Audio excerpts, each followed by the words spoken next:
the midpoint on the journey of life, I found myself in a dark forest, for the clear path was lost. The game starts on the surface, which is how the poem starts. You know, you're sort of leaping into hell.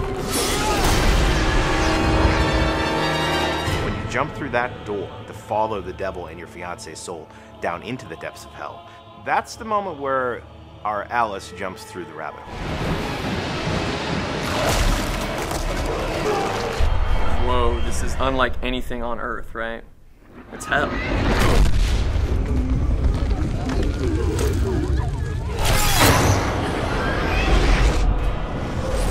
Divine Comedy was written in the early part of the 1300s by a guy named Dante Alighieri. He spends his life dreaming about a woman that he loved named Beatrice, who he never got to be with.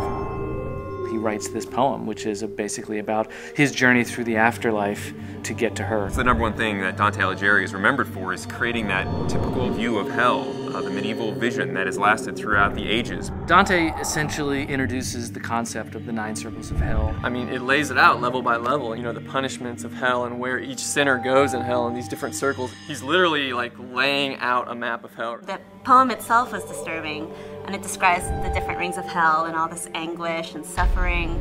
And I think that's also one of the most appealing aspects of it.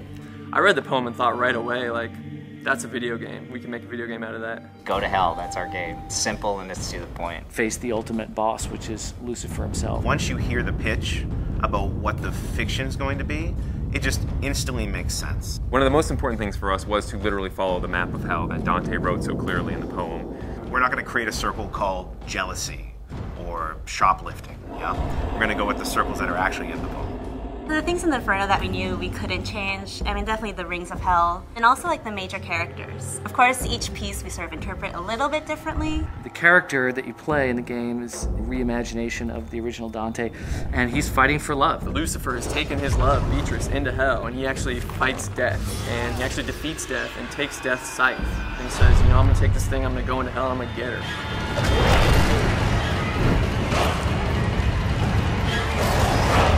He's facing some of the most insane monsters that hell has to throw at him.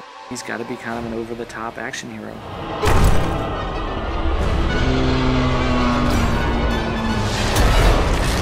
Everything you do in this game is brutal. It involves eviscerating, ripping open. It's definitely a brutal game. It's not for the faint of heart. We have enemies that push the limits of taste. And kind of be like, oh, dude, you see that? I want that. I want that moment, and we're working our butts off to deliver that. The first thing you hear when you come into Limbo for the first time is screaming. Right away, he sees like shades falling, screaming, you know, as they fall in, they're screaming, you know. From moment one, you know you're in hell.